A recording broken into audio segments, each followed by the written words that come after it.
This evening, I do not wish to continue directly with the considerations normally carried on here on Saturdays and Sundays.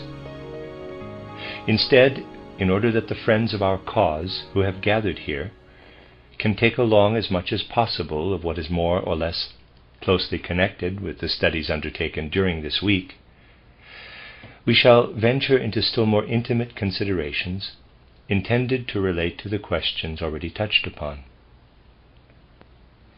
Even in reference to fructifying philology by means of anthroposophical spiritual science, I have indicated that an original form of sensibility for language has been lost, and that in its place a more abstract orientation toward the things of the surrounding world has come about.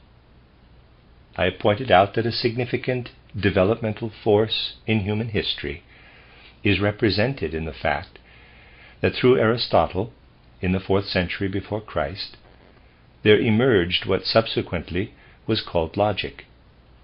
For it does indeed signify an orientation toward the world in an abstract sense, to find one's way consciously into the logical element, which earlier had been present more unconsciously and instinctively in the constitution of the human soul. I said that an inner concrete process was still experienced in ancient times that is comparable to what we can study in the processes of puberty. What appears in the child when it learns to speak is a metamorphosis, a more inwardly developing metamorphosis of the process that unfolds later on in the human being in the process of reaching sexual maturity. And what runs its course inwardly in this process of learning to speak in ancient times had after effects for people's whole life. The human being experienced himself as if through the word something were coming to expression in him that lived also in the things outside. Something the things do not express, however, because they have in a sense become dumb. As the word resounded, something was felt within that corresponds to processes in the outer world. What was experienced then was much more substantial, much more closely connected to human life than what is inwardly experienced today in comprehending the world through abstract concepts. What human beings then experienced through the word was more organic, I would say, more instinctive, more inclined toward the animalistic soul element than what we can now experience through the conceptual, abstract grasp of things. We were brought closer to the spiritual life through this abstract comprehension, yet at the same time we arrived at abstraction. Thus, at precisely the world historical moment, when human beings were, in a sense, elevated to the point of gradually grasping the spirit, their mental experience at the same time suffered a dilution into abstractions, a dilution into abstractions. I can express these matters only in a more or less pictorial manner, since our language has not yet coined words for it. Naturally, this process did not develop in the same way in all of humanity. It took place earlier in those folk groups that were the foremost bearers of civilization. Others remained behind. I was able to point out that in the 11th century, the population settled in Central Europe still occupied a standpoint that must be designated as pre-Aristotelian compared to the Greek development of civilization. In Central Europe, people advanced much later beyond the point the Greeks passed with Aristotle. Through Aristotelianism, the Greeks anticipated much of what came about for the Central European nations, and those counted among them, because of their culture, only in the last third of the 15th century. Now, two things are connected with this development in regard to the comprehension of language and the abstract element. I have already pointed out one. As human soul life was lifted into abstraction through Aristotelianism, which still was only a symptom for a general comprehension of things within the Greek culture, it became estranged from the direct experience of the word, of language. With this, the portal leading to man's unfolding life in the direction of birth was closed. In their everyday experience, human beings no longer found their way back to the point where they could have realized, through the process of acquiring speech, how the soul spiritual element holds sway in them, just as it does outside in the world. Due to this, they were also diverted from looking back still further. For the next stages would have shown what one might call overall union of the spirit with physical corporeal matter. They would have yielded comprehension of pre-existence, the insight that the human soul spiritual element leads an existence in supersensory worlds prior to uniting with the corporeal nature that arises within physical matter. It is true that this insight did not exist in earlier times of humanity's evolution in the definitely conscious form in which we try to acquire it today through spiritual science. Instead, it was present in a more instinctive manner. The remnants of it appear to us in the Oriental civilization, which consider looking upon the pre-existent human soul a matter of course. If the human being is then in a position of continuing further, something that is even more difficult to discern than pre-existence becomes actual knowledge and perception, namely repeated earth lives. This view existed in earlier ages of human development, though in an instinctive manner.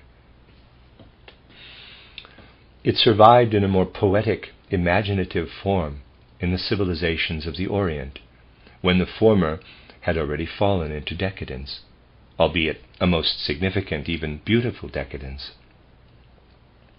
Thus, when we look back to former epochs of human evolution, without the prejudices of modern anthropology, we find a mode of perception that, albeit instinctively, penetrated into things.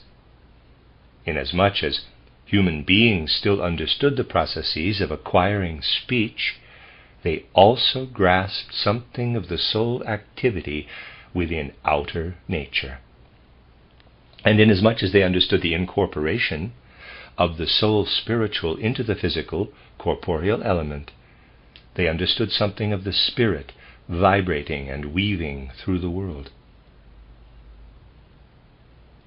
To the extent that historical knowledge of the Greeks reaches back, only the sparse remnants of this ancient spirit perception are contained in the traditions of Greek civilization.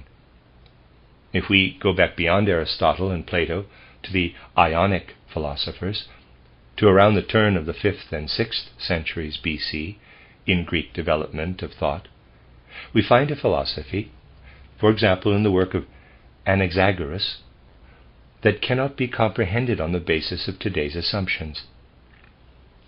Motivated by a certain healthy insight, the philosophers of the Occident should really admit to themselves that Western philosophy simply lacks the prerequisites to understand Anaxagoras. For what Anaxagoras acknowledges, though already in decadent form, as his nous, N-O-U-S, dates back to those ages I have just spoken of. Ages when people still sensed and perceived how the world is infused and woven through by spirit, how, out of spirit, the soul spiritual being of man descends in order to unite with the physical corporeal nature. In former times this was an instinctive, concrete perception. Then it diminished to the knowledge present in the instinctive insight into the process of speech, something that in turn was lost during the Aristotelian age. particularly as far as the most advanced civilizations are concerned. As I have already explained, when people still had insight into this process of emerging speech, they sensed something in the resounding of the word that was an expression for an objective happening in nature outside. Here I come to an essential difference.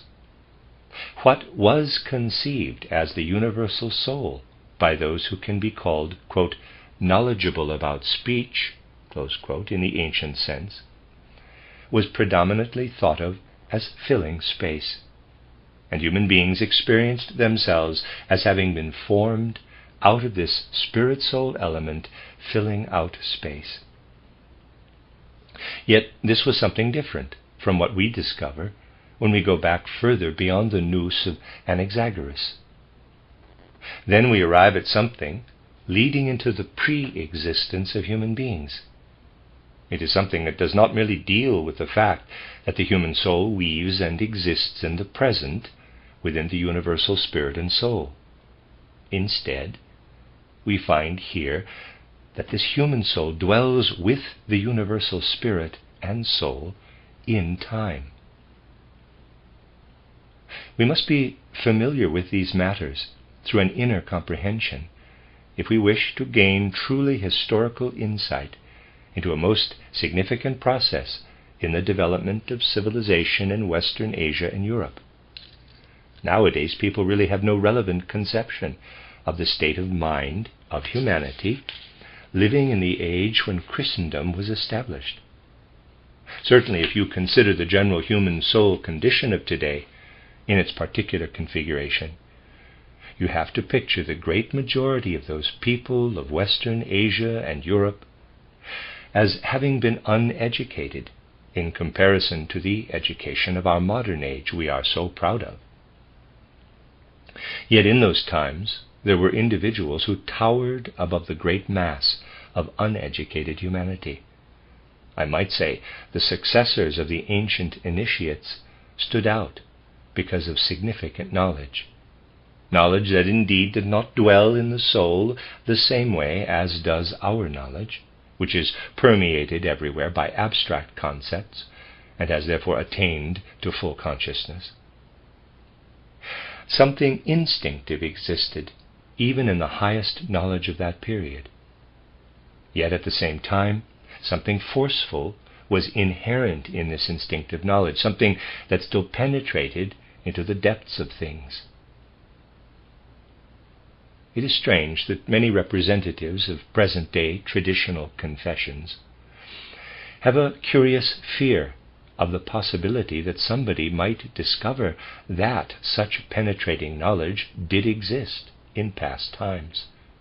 Knowledge that arrived at refined concepts, even if these were viewed more through instinctive pictures, as I said, and were expressed in forms of speech, for the comprehension of which there exists little feeling today.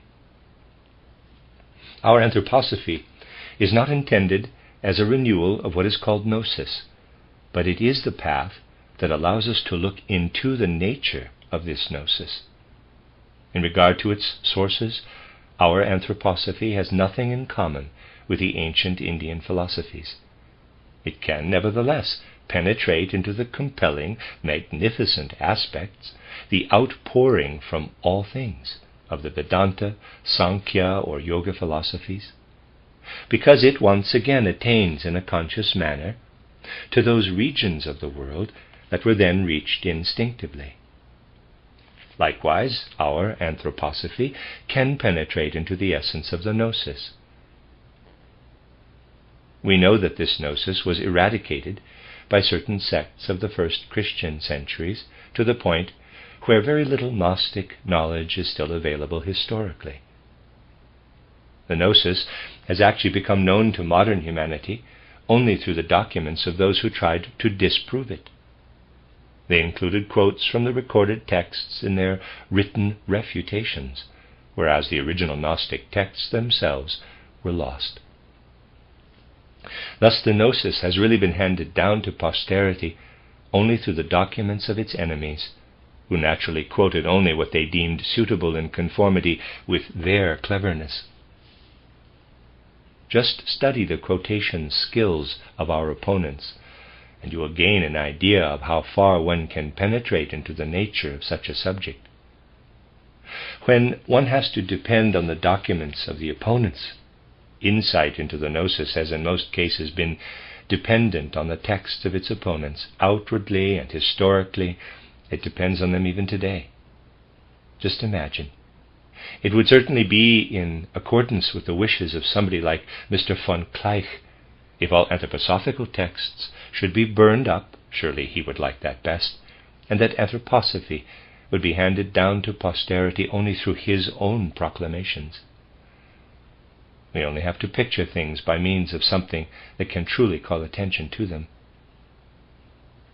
If for these reasons we are unable to look into what already existed in those times, we will go astray with all the treatises, be they ever so well meant and scientific, that concern something most important in regard to the comprehension of Christianity.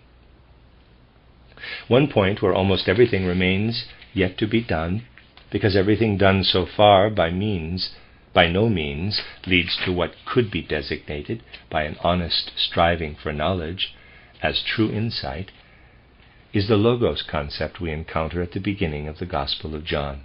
I'd like to read that sentence again.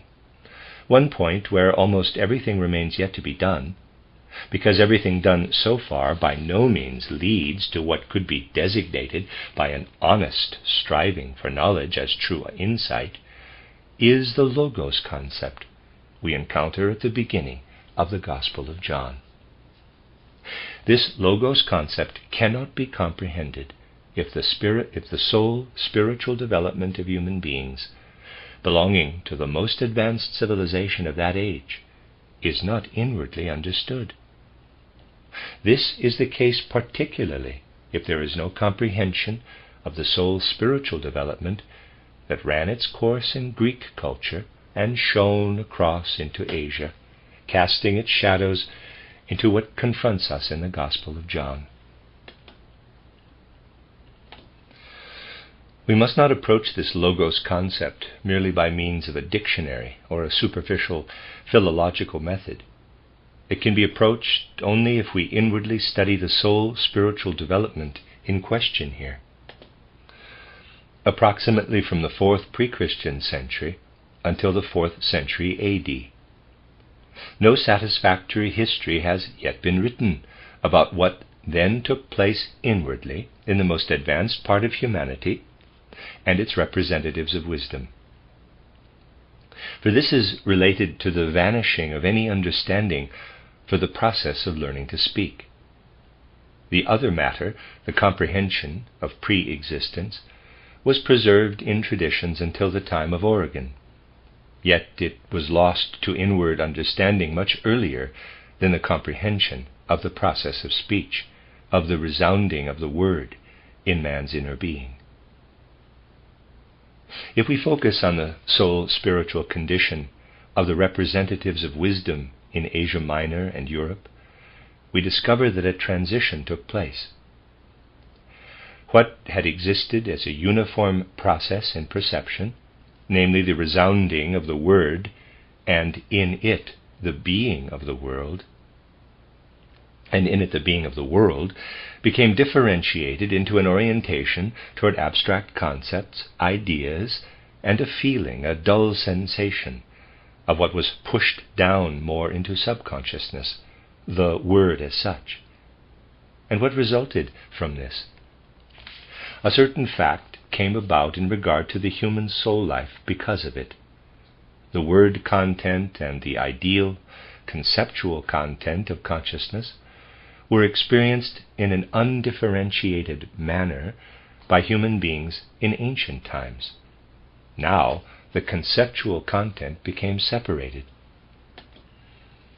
Initially, however, it did retain something of what human beings had once possessed in the undifferentiated nature of word, concept, and percept. People spoke of concepts, they spoke of ideas, but yet it is obvious, for example in Plato's case, the people still experienced the idea spiritually and full of content. As they spoke of the idea, it still contained something of what had earlier been perceived in the undifferentiated word concept. Thus, people already drew closer to the idea that is grasped as a mere concept, but this grasp still retained something of what was comprehended in the ancient resounding of words. As this transition developed, the content of the world grasped spiritually by the human being turned into what was then expressed as the logos concept.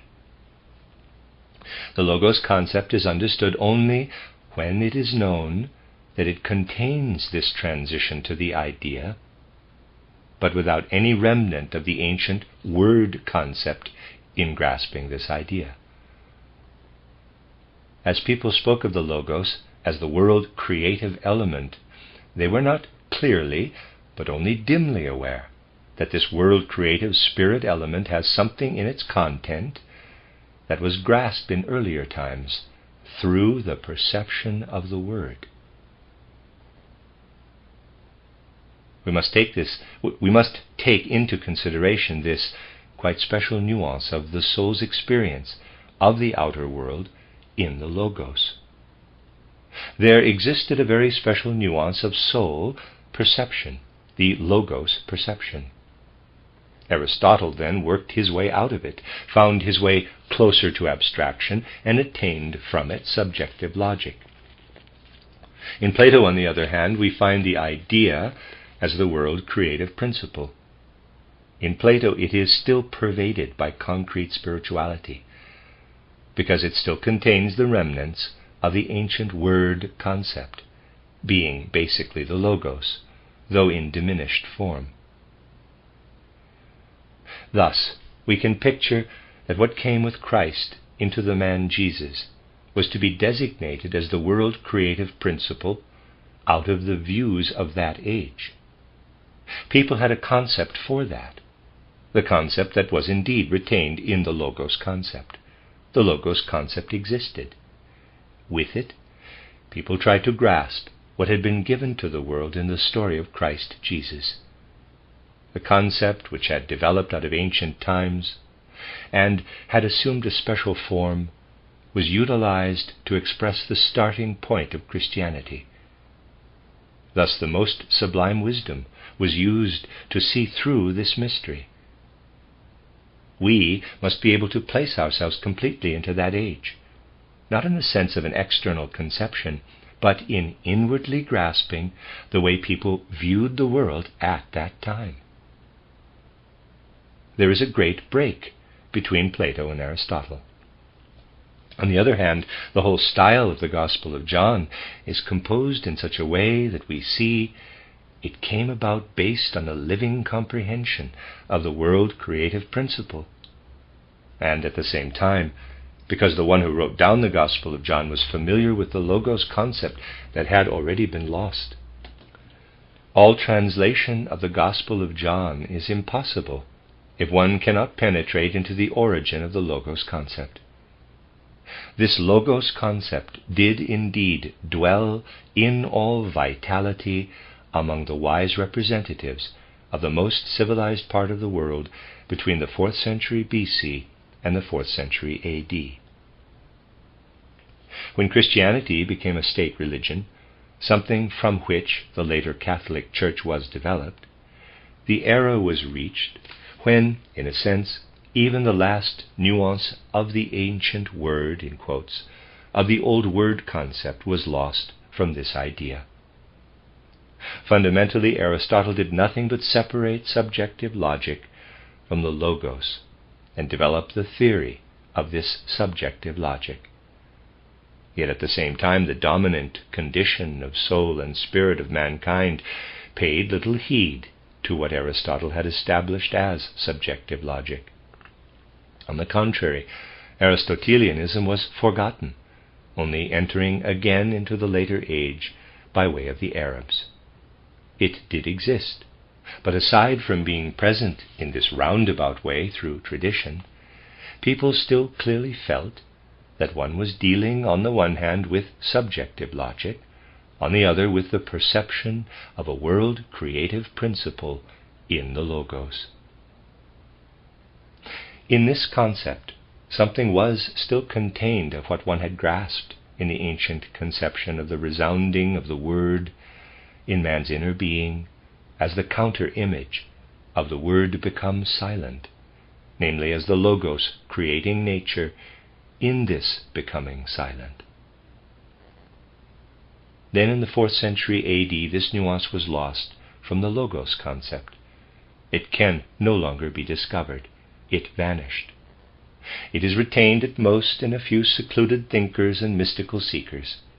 It vanished from the general consciousness of even the representative church fathers and teachers. What then still appears as a most comprehensive, ideally spiritualized worldview in somebody like Scotus Erigena no longer contains the ancient Logos concept, though that term is used. The former Logos concept is utterly filtered into an abstract thought concept. The world creative principle is now understood not by means of the ancient Logos concept, but only through the sublimated or filtered thought concept. This is what then appeared in the text by Scotus concerning the division of nature. But it is something that basically had already completely disappeared from consciousness. This loss of the Logos concept, this transformation of it into the thought concept. In regard to European humanity, concerning which I said that it retained for itself a more ancient development into a later age, it was considered necessary to go back even beyond the period during which the Logos concept had been active in its full vitality. But people traced it back in an abstract form, and this return in an abstract form was even dogmatized. At the 8th Ecumenical Council at Constantinople in AD 869, it was set down that the world and the human being are not to be conceived of as being membered into body, soul, and spirit, but merely into body and soul, and that the soul possessed a few spiritual qualities. The other process of evolution I have just mentioned runs parallel to what had been dogmatically set down there.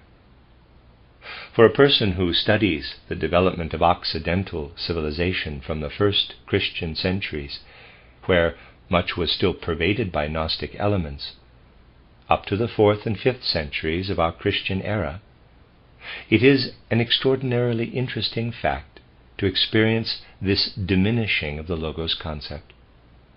Later, when the Gospels were translated, nothing, of course, could be brought into these translations of any feeling for the Logos concept as it had held sway within pre-Christian humanity in those 8 centuries, in the middle of which lies the mystery of Golgotha.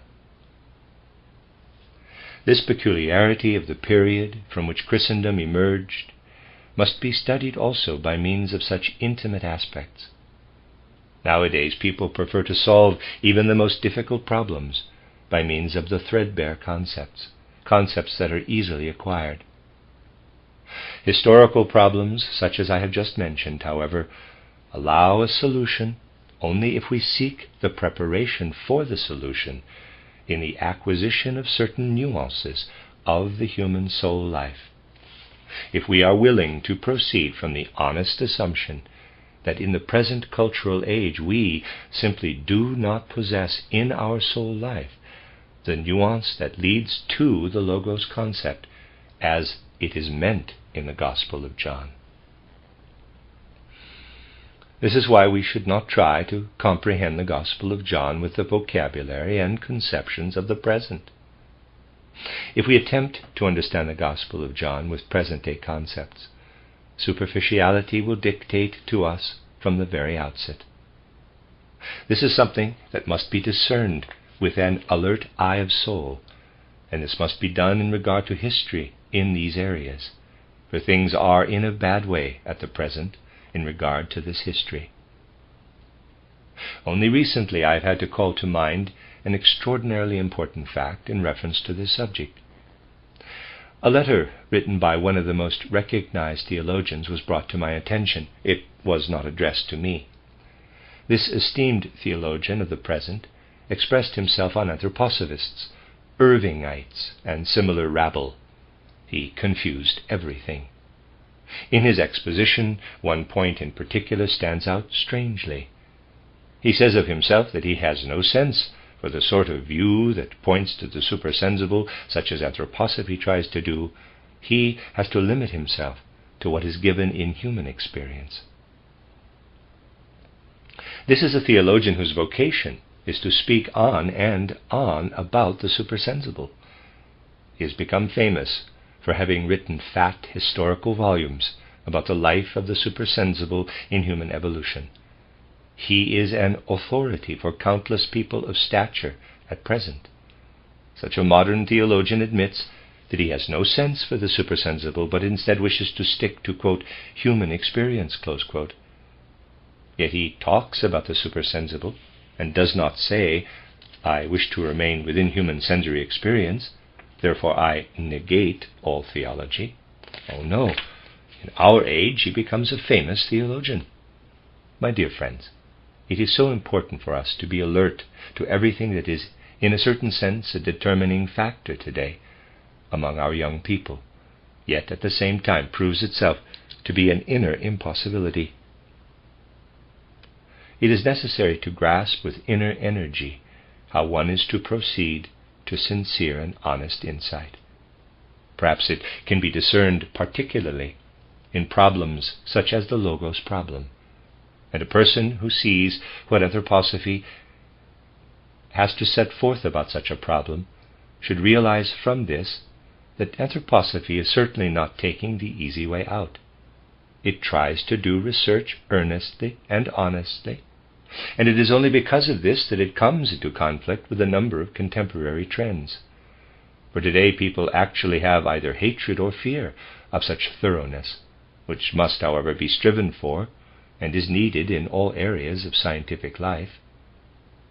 I ask you, does the opposition, which so readily dispenses shallow judgments concerning Anthroposophy, even know what Anthroposophy occupies itself with? Does it know that this Anthroposophy struggles with problems such as the Logos problem, which after all is only one detail, albeit an important one? It really would be the duty of those who are leaders in the sciences to at least have a look at what they judge from the outside.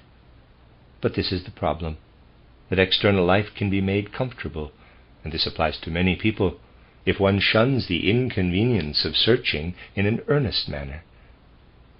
To be sure, for all this love of convenience, one is not aware of the strong forces of decline in our present civilization. The attitude of, quote, after us the deluge, close quote, powerfully dominates the currently prevalent scientific world. This is what I wish to illustrate today by means of one important problem of philological and historical research.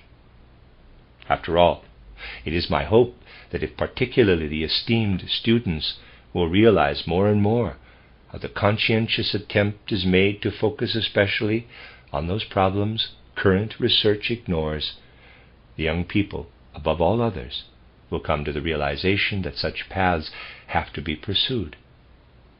I harbor the hope, and I also know, if we work sufficiently in the direction of developing enthusiasm and confessing to the truth, what is needed to achieve again forces of regeneration in human civilization will be attained after all. Perhaps certain forces of darkness can suppress for a while what is being striven for here.